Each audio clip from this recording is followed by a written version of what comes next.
In this video we will see the entire procedure that a pilot does before starting to fly and how to use the autopilot. I'll also show you how to make the descent for an approach.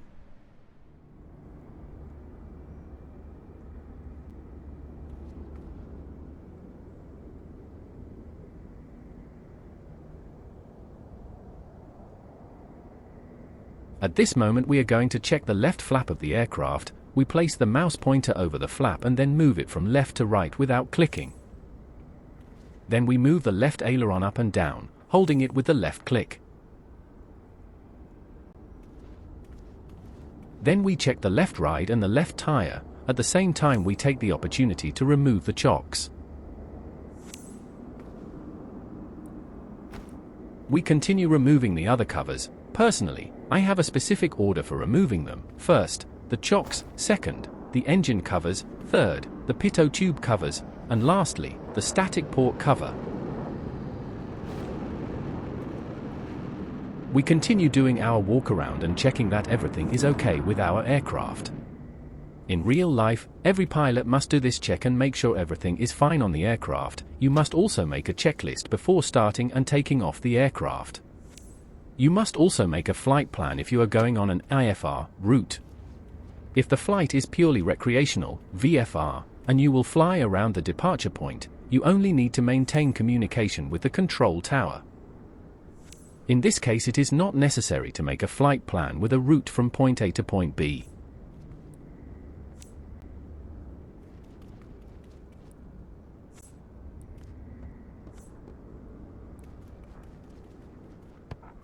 Now we proceed to turn on our aircraft. I will do it in the most basic way I have known, since I am not an expert, but every day I try to learn more, since my true passion is to be a private pilot someday.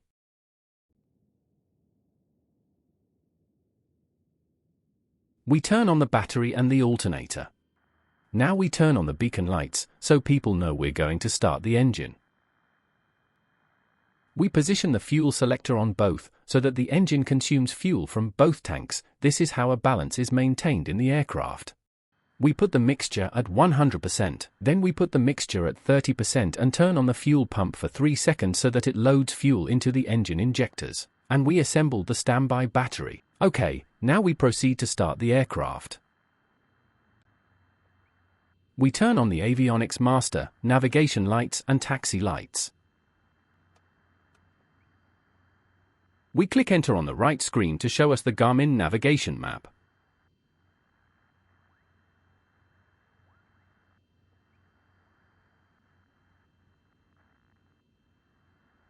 Next, we release the parking brake to start rolling towards the runway.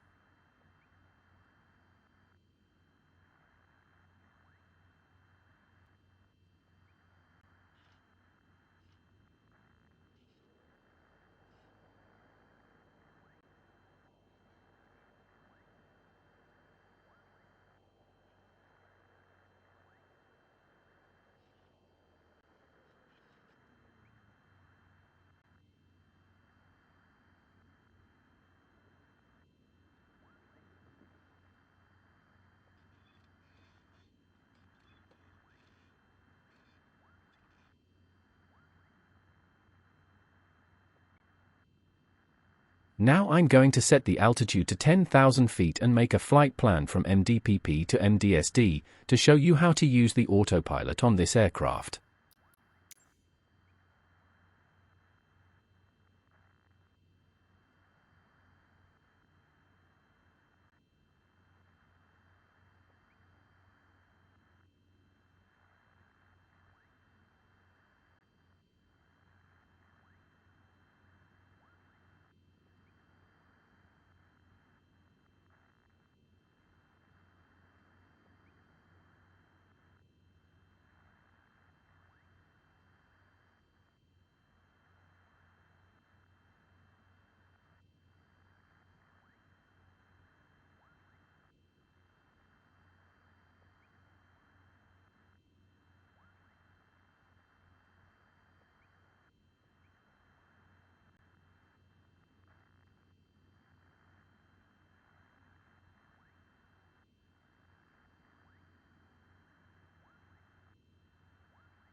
When we enter the runway, we turn off the taxi lights and turn on the landing lights. We turn on the strobe lights.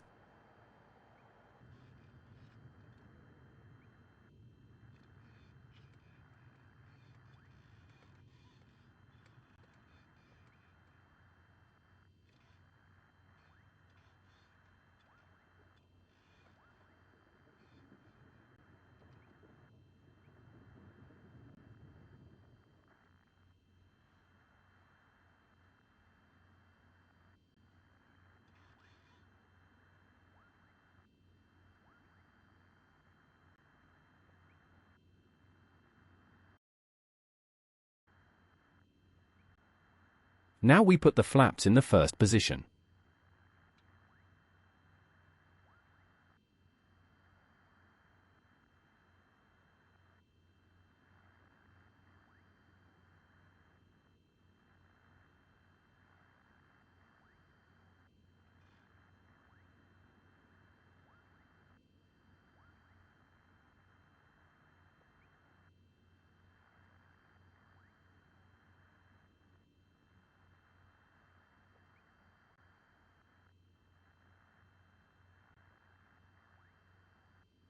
We check that everything is okay, and then we leave.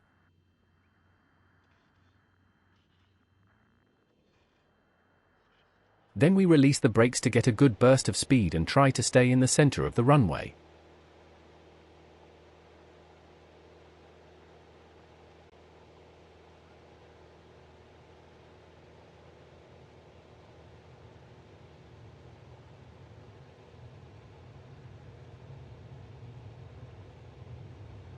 Now we gently pull the joystick to ascend.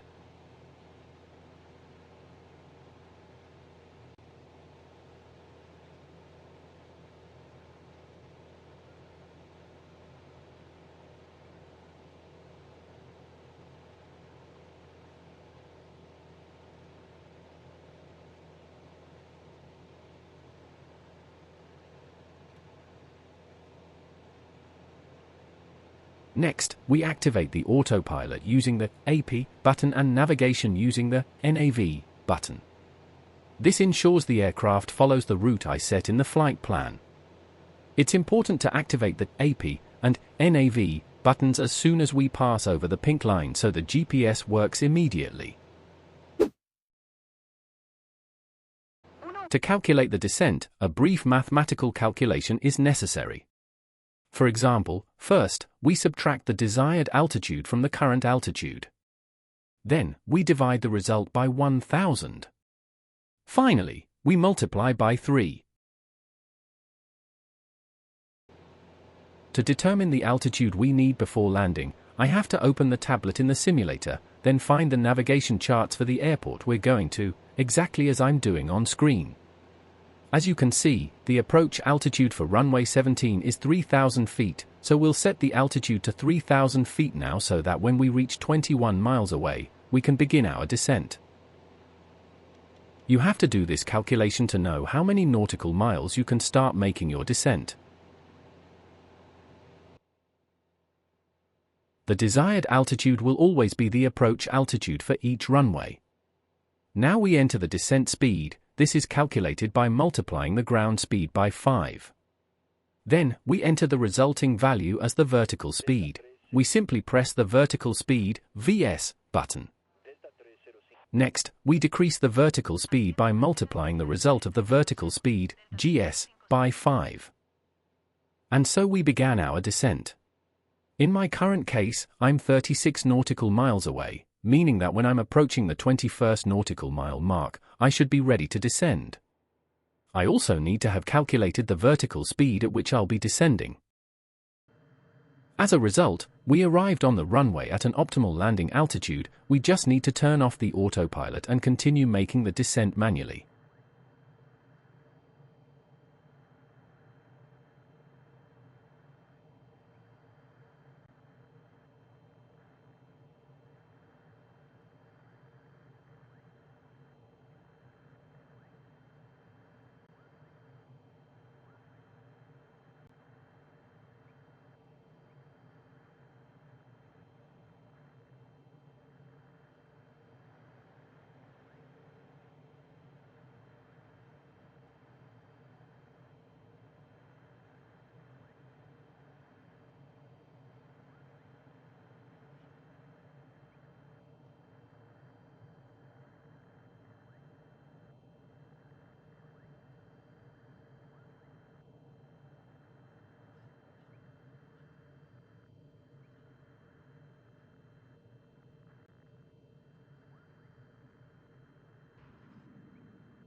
American 1821, mantenga la altitud actual. And that's it, my pilots.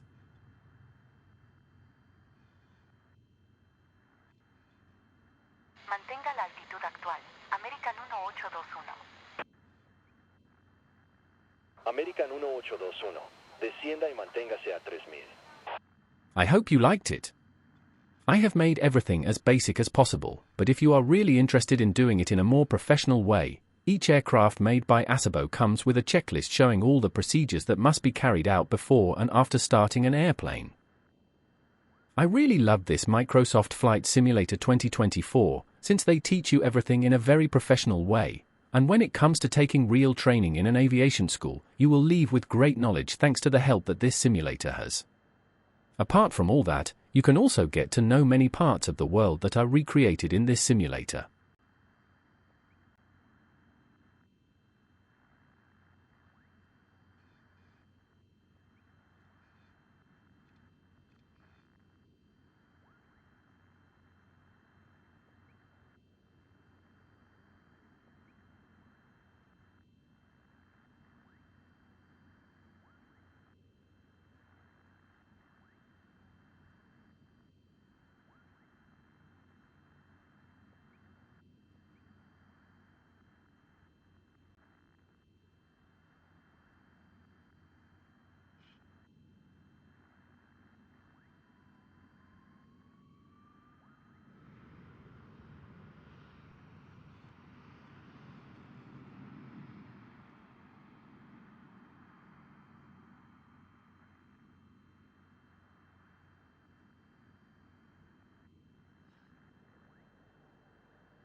Well, that's all from me. I hope you really like my tutorial and that you support me to be able to bring you our content, already on a larger aircraft like the A320 or the 737 MAX. Thank you very much, and until next time, my pilots.